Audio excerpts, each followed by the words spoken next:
school and become a major force in the rebirth of theater.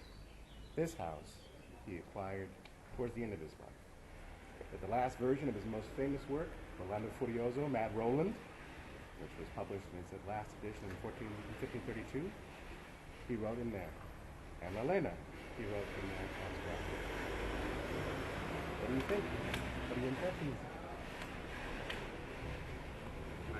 It's nice, yeah, absolutely. Is it all of the brick, like the dark This brick? building right here, these 2 stories right here. Other impressions? Just him living there? Mm-hmm. Do people, what is it now? Like, people- It's a museum to him. You can Casa di Ludovico Ariosto, Casa e Museo. Okay. Yeah. Any other impressions? Seems like it's nice and quiet for like writing. Nice and quiet for writing. Excellent. Absolutely. Any other thoughts? It's pretty small. He was the most famous author in all of Europe in his day. It was pretty small. It's hard to see, but on the first band, you can see some letters. It's a Latin verse that he himself wrote to dedicate the house.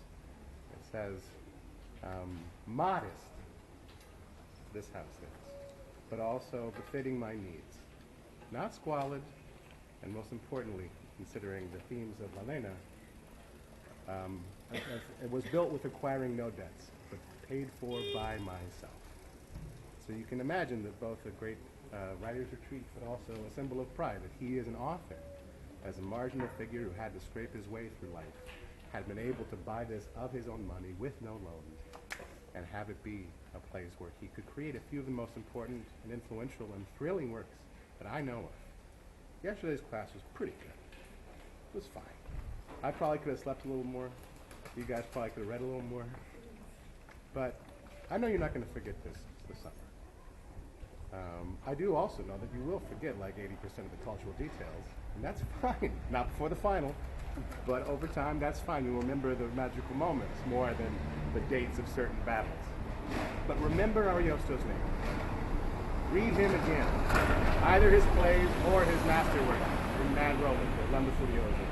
Without him, the history of the novel would be different. Cervantes wrote Don Quixote in response to the work written on the second floor of this room. Science fiction was essentially invented by him. In this world, this mad world in which all of Europe is in chaos, Ariosto imagines that to find reason, to find the wits that have been lost on Earth, he sends a character to the moon itself, looking back on the small marble we call home from a new perspective, one of the key watchwords of our class. Some of the most interesting female characters. There's a great city entirely run by women, that the knights, and both male and female, there's some great women warriors in the Furioso. They encounter, as well as amazing jousts, amazing sea battles, amazing everything. This is, again, you can forget my name before I want you to forget his.